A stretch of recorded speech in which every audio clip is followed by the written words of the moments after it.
আসসালামু আলাইকুম। আজকে আমরা রোমান্টিক পিরিয়ডের বিখ্যাত একজন রাইটার, যাকে দ্য প্রিকিউসার অফ রোমান্টিসিজম বলা হয়, উইলিয়াম ব্লেক। উইলিয়াম ব্লেক সম্পর্কে আজকে আমরা ইন ডিটেলস আলোচনা করার জন্য চেষ্টা করব। তাহলে আজকে আমাদের টপিকের বিষয় হচ্ছে উইলিয়াম ব্লেক। ওকে, উইলিয়াম ব্লেক। উইলিয়াম ব্লেক কখন জন্মগ্রহণ করছেন?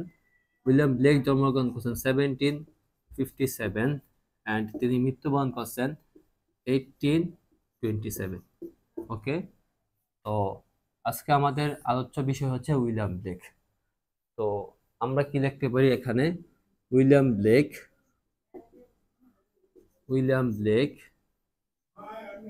ওয়াজ English poet.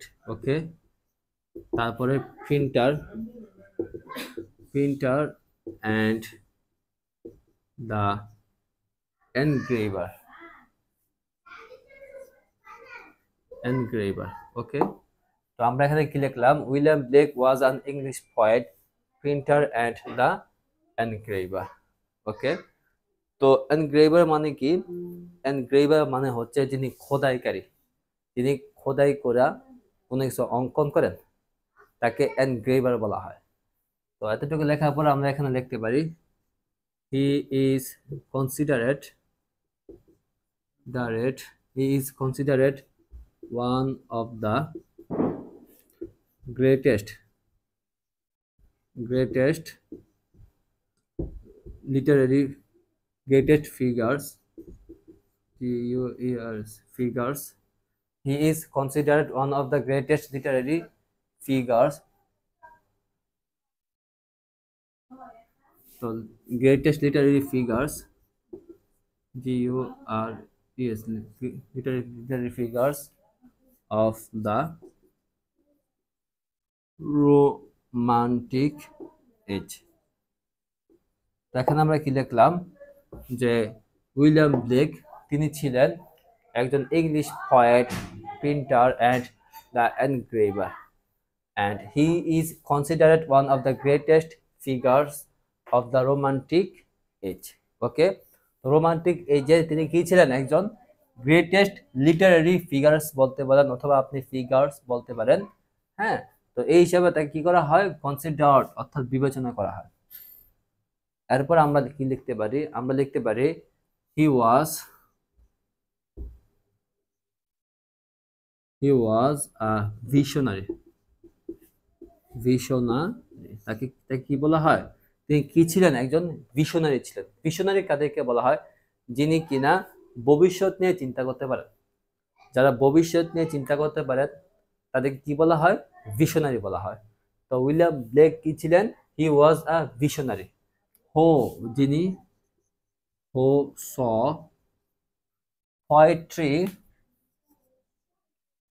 Poetry and art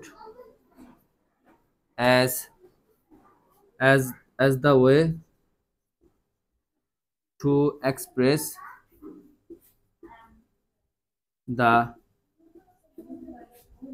spiritual world. ওকে, আপনি স্পিরিচুয়াল ওয়ার্ড দিতে পারেন, স্পিরিচুয়াল থট দিতে পারেন। তখন আমরা কি লিখলাম? যে he was a visionary who saw poetry and art as the way to express. একটা ফ্রেজ, এই ফ্রেজটা ইউজ করা হয় এই যে স্পিরিচুয়াল ওয়ার্ড আমরা ইউজ করছি, এই যে নাউনটা, এই নাউন ফ্রেজটাতে আমরা ইউজ করছি, এটাকে এই এই আর্টস এবং পোয়েট্রির মধ্যে কানেক্ট করার জন্য আমরা দ্য ওয়ে টু এক্সপ্রেস এই ফ্রেজটা ইউজ করলাম। তো এই ফ্রেজটা ইউজ করার মানে হচ্ছে যে he was a visionary who saw poetry and arts as the way to express the spiritual world, অর্থাৎ আধ্যাত্মিক যে জগৎ আছে ওই জগতের, হ্যাঁ, একটা মাধ্যম হচ্ছে, বা ওই জগৎটাকে মানুষের কাছে উপস্থাপন করার একটা মাধ্যম হচ্ছে পোয়েট্রি এবং আর্ট। এতটুকু আপনি লিখতে পারেন। আপনি লিখতে পারেন যে his his poetry often attract attack. His poetry often attack social injustice,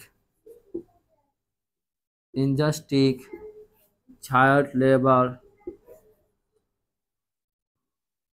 child chil- DREN labor,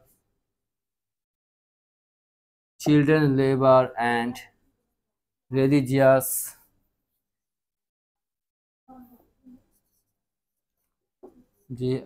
religious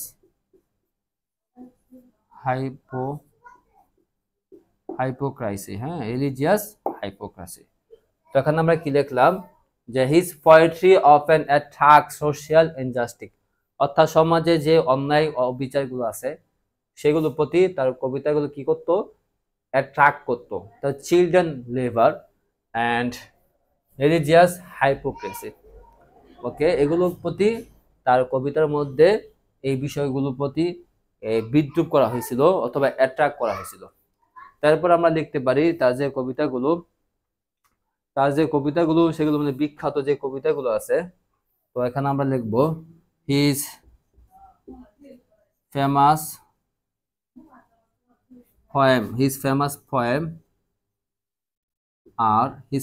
poems আর কি সেগুলো, the lamp,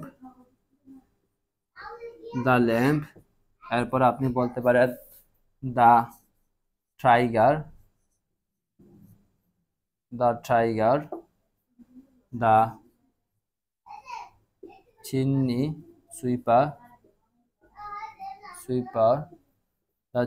sweeper, and the London, অথবা শুধু লন্ডন বলতে পারেন, অ্যান্ড লন্ডন।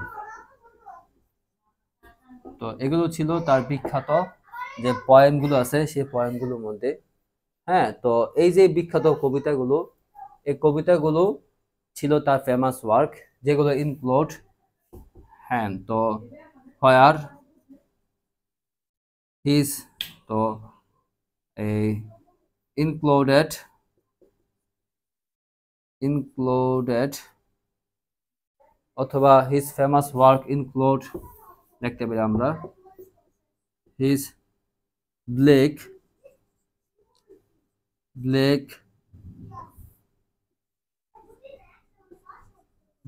ফেমাস অথবা Blake major work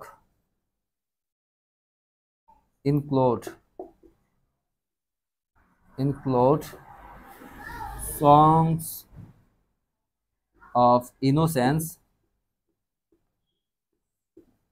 and songs of experience।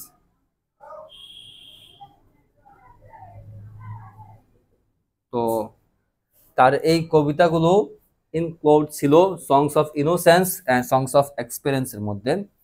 হ্যাঁ, where যেখানে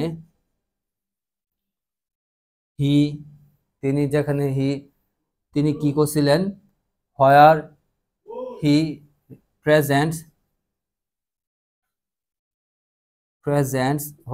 presents কি প্রেজেন্ট করছেন, to opposite state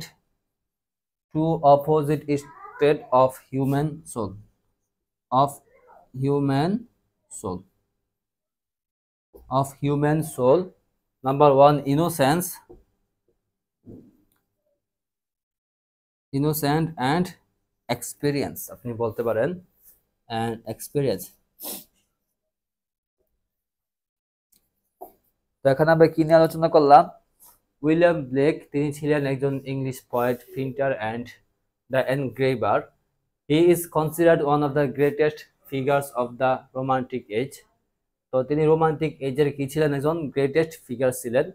he was a visionary, তাকে ভিশনারি বলা হতো। ভিশনারি কাদেরকে বলা হয়, যারা কিনা ভবিষ্যৎ নিয়ে স্বপ্ন দেখতে পারেন তাদেরকে ভিশনারি বলা হয়। Who saw poetry and art as the way to express the spiritual world. তো স্পিরিচুয়াল যে ওয়ার্ল্ডটা আছে, আধ্যাত্মিক যে জগৎটা আছে, ওই জগৎটাকে এক্সপ্রেস করার জন্য অথবা ব্যাখ্যা বিশ্লেষণ করার জন্য তিনি বলতেছেন পোয়েট্রি এবং আর্ট এগুলো যথেষ্ট। তো এগুলো তিনি দেখাইছেন। His poetry often attacks social injustice, children labor and religious hypocrisy। অর্থাৎ তিনি যে কবিতাগুলো লিখছিলেন ওই কবিতাগুলো কিসের বিরুদ্ধে লিখছিলেন? সোশ্যাল ইনজাস্টিস, সামাজিক যে অন্যায় অবিচারগুলো আছে সেগুলোর বিরুদ্ধে। চাইল্ডেন লেবার, শিশুদের যেই শিশু শ্রম বলা হয়, তো এগুলোর বিরুদ্ধে। এবং রিলিজিয়াস হাইপোক্রেসি, ধর্মীয় যেই বন্ডামিনিগুলো আছে। হাইপোক্রেসি অর্থ হচ্ছে বন্ডামি, ধর্মীয় যে বন্ডামিগুলো আছে সেগুলোর প্রতি তিনি কবিতা লিখছিলেন। তো his famous poems are the lamp, the tiger, the chimney sweeper, the London. তো এগুলো তার বিখ্যাত বা ফেমাস কবিতাগুলো। হ্যাঁ, তো black major works include songs of innocence. তো তার যে মেজর যে ওয়ার্কগুলো আছে সেগুলো ইনক্লুড ছিল songs of innocence and songs of এক্সপেরিয়েন্সের মধ্যে। হ্যাঁ, হোয়ার হি প্রেজেন্টস, যেখানে তিনি বর্ণনা করছিলেন two opposite states of human soul. Human সোলের দুইটা অপোজিট স্টেটস তিনি বর্ণনা করছিলেন, একটা হচ্ছে ইনোসেন্স আর আরেকটি কি এক্সপেরিয়েন্স। তো এখানে আমরা এতটুকু আলোচনা করলাম, আমরা চাইলে আরো একটু আলোচনা করতে পারি। আমরা কি আলোচনা করতে পারি যে he used simple language in his poem. হ্যাঁ, আমরা বলতে পারি। তো এখানে আমরা বলবো he use simple language in his poem. তো Blake use simple language in his poem, but কিন্তু সেগুলো কি ছিল? but rich symbolism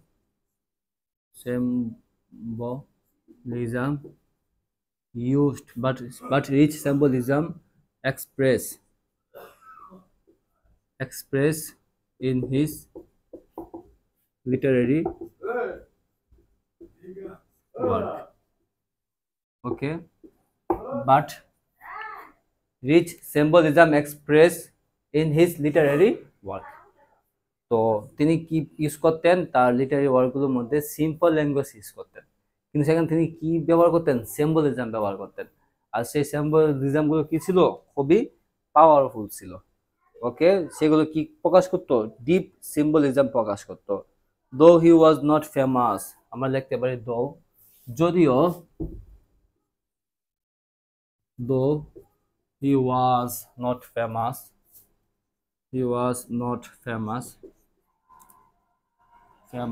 during his lifetime. Okay, during his lifetime, but today he is admired as a prophet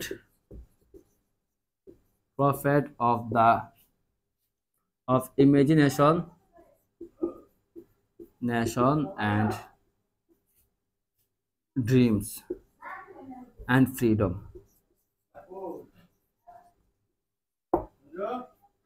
তো কাকা বাইরে আইতেছে কাকা না, এ ভাবি বাইরে কই? তো এখানে তিনি এগুলো ইউজ করতেন। তিনি কি ইউজ করতেন? তিনি সিম্পল ল্যাঙ্গুয়েজ ইউজ করতেন, এবং তিনি তার যে ফেমাস যেই ওয়ার্কগুলো আছে সেই ওয়ার্কগুলোর যখন তিনি লিখছিলেন তখন তৎকালীন সময়ের লোকজন ওনাকে চিনতেন না। পরবর্তী সময়ে ওনাকে মানুষ চিনতে পারছেন এবং তাকে বলা হয় a prophet of imagination and freedom বলা হয়। তো এতটুকু আমরা লিখতে পারি। এরপর আমরা লিখতে পারি তার যেই মেইন ফিচারগুলো আছে, তো সেগুলো খুবই ইম্পর্টেন্ট। কারণ আপনি যদি তার ফিচারগুলো সম্পর্কে না জানেন, তার লিটারেরি ফিচারগুলো সম্পর্কে, তাহলে আপনার পক্ষে তার যে থিম আছে কবিতার সেই থিমগুলো বোঝা সম্ভব না। তো আমরা এখানে কি লিখবো? Main features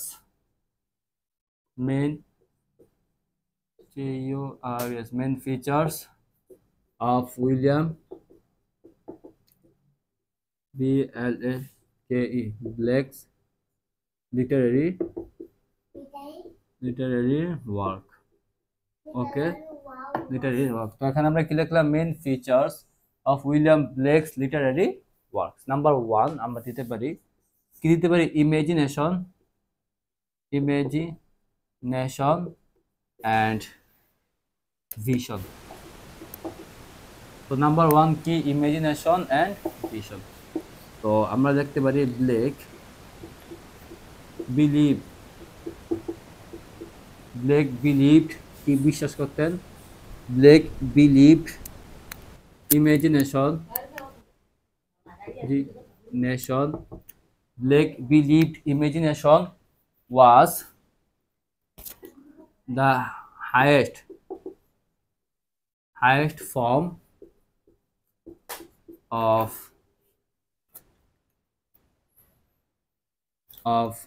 thought. তো তিনি কি বিশ্বাস করতেন, যে imagination was the highest form of thought, অর্থাৎ সত্যের হাইয়েস্ট ফর্ম, সবচেয়ে বড় যে মানদণ্ড সেটা হচ্ছে ইমাজিনেশন। তিনি এটা বিশ্বাস করতেন, এবং হিজ পোয়েট্রি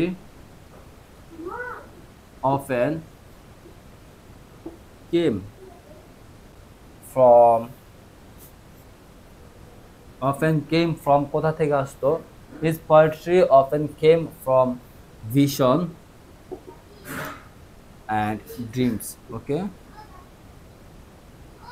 তো এটা ছিল তার যে ইমাজিনেশন এন্ড ভিশনের, আমরা একটু সামহাউ এক্সপ্লেন করার চেষ্টা করলাম। ব্লেক বিলিভ ইন, বিশ্বাস করতে, imagination was the highest form of thought. His poetry often came from visions and dreams. ওকে, তারপরে যেটা আছে সেটা হচ্ছে সিম্বলিজম। Number 2, symbolism. তো সিম্বলিজমের মধ্যে কি করা হয়েছে, সিম্বলিজমের মধ্যে এখানে ব্যবহার করা হয়েছে he used rich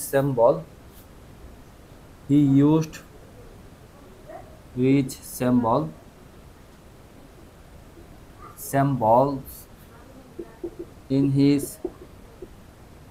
poetry, like আমরা বলতে পারি দ্য ল্যাম্প, যেখানে তিনি ইনোসেন্স অ্যান্ড পিউরিটি বর্ণনা করছেন, অ্যান্ড দ্য টাইগার বলতে পারি, যেখানে তিনি বর্ণনা করছেন power and experience. Okay,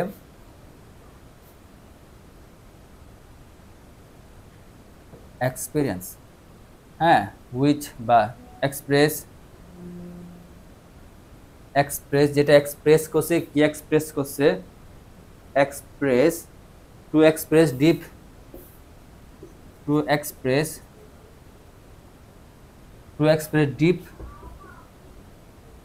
feeling. Okay, to express deep feelings or deep thought of his life, আপনি দিতে পারেন। তো নাম্বার 2, সিম্বলিজম তিনি ইউজ করতেন তার কবিতাগুলোর মধ্যে। তো এই সিম্বলিজমগুলো ইউজ করার মাধ্যমে তিনি কি করতেন, ডিপ যে ফিলিংস আছে অথবা ডিপ যে মিনিং আছে অফ হিজ লাইফ অথবা থট অফ হিজ লাইফ, এই বিষয়গুলো তিনি উপস্থাপন করতেন। তো এটা ছিল নাম্বার 2 যে লিটারেরি ফিচার আছে। এবং নাম্বার 3 সেটা হচ্ছে মিস্টিসিজম অ্যান্ড স্পিরিচুয়ালিটি। নাম্বার 3 কি, মিস্টিসিজম অ্যান্ড স্পিরিচুয়ালিটি। তো মিস্টিসিজম মানে আমরা কি বুঝি, number 3 mysticism, okay, and spirituality, mysticism and spirituality. তো এখানে কি হয়েছে, এখানে উইলিয়াম ব্লেক তিনি বিশ্বাস করতেন, ব্লেক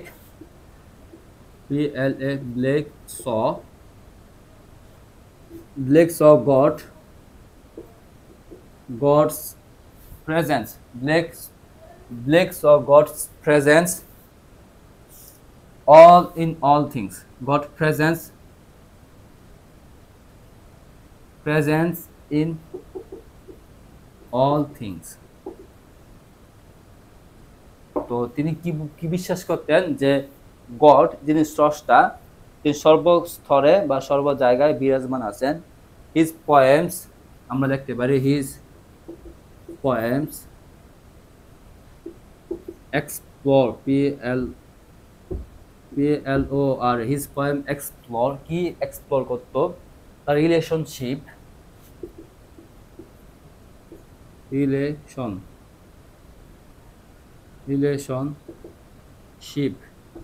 রিলেশনশিপ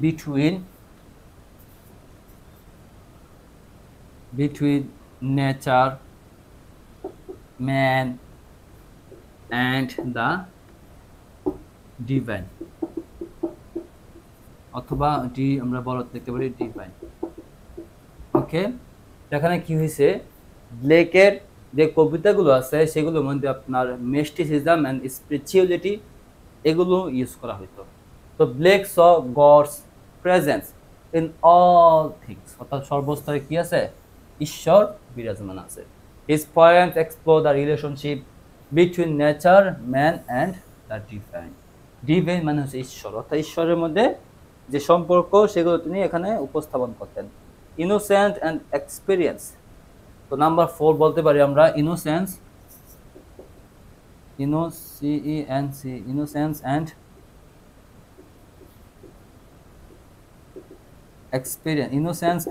এক্সপিরিয়েন্স। তো ইনোসেন্স অ্যান্ড এক্সপিরিয়েন্সের মধ্যে কি হয়েছে, এখানে তিনি মানুষের লাইফকে দুইটা স্তরে ভাগ করছিলেন। তো এখানে আমরা দেখতে পারি his two collection number 1 songs of innocence and songs of experience, songs of innocence and songs of experience, where he presents the two opposite state of human life অথবা or human soul। ওকে, তো এখানে তিনি মানুষের আত্মাকে অথবা মানুষের জীবনকে দুইটা স্তরে ভাগ করছিলেন। একটা তিনি ইনোসেন্স আর একটা তিনি এক্সপিরিয়েন্সগুলো উপস্থাপন করছেন। তো এখানে আমরা দেখতে পারি যে ইনোসেন্স অ্যান্ড এক্সপিরিয়েন্স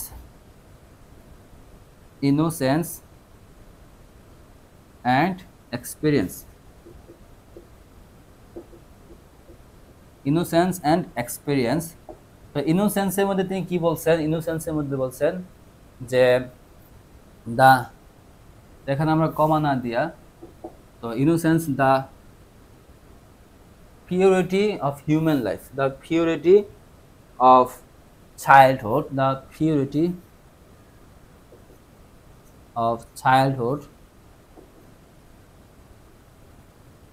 and আর এক্সপিরিয়েন্সে বলছেন the corruption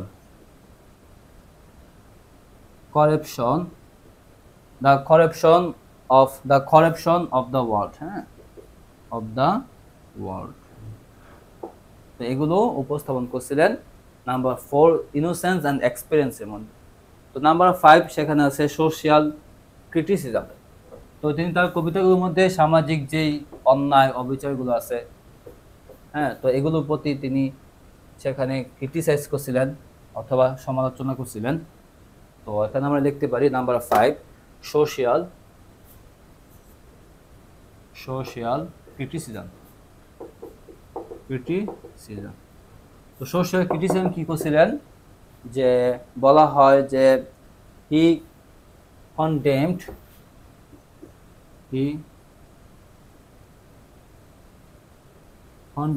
তিনি বিদ্রূপ করছেন, কি বিদ্রূপ করছেন, poverty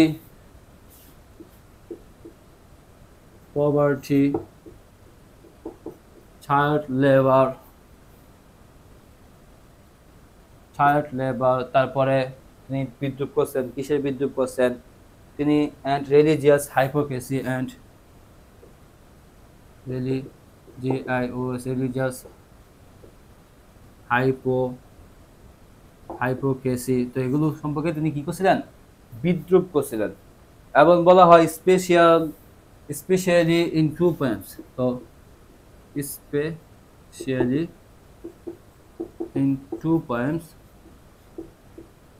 specially in two points, number 1 বলা হয় দ্য চিমনি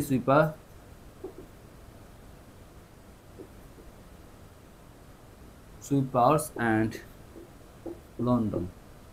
তো এই দুইটা কবিতার মধ্যে তিনি কি করছিলেন, তিনি সামাজিক যেই ইনজাস্টিসগুলো আছেন, সামাজিক যে ন্যায় অন্যায় এই বিষয়গুলো আছে, এগুলো তিনি এখানে ক্রিটিসাইজ করছিলেন। তো এখানে বলা সোশ্যাল ক্রিটিসিজম, তারপরে তিনি simple language with deep meaning use করতেন। তো নাম্বার 6 আমরা বলতে পারি simple language with deep meaning. হ্যাঁ, তো ওনার যেই লিটারেচারগুলো ছিল সেখানে মধ্যে তিনি সিম্পল ওয়ার্ডগুলো ইউজ করতেন। তো আমরা একেবারে লিখতে পারি ব্ল্যাক ইউজড ইজি ওয়ার্ডস, লিখতে পারি black used easy word but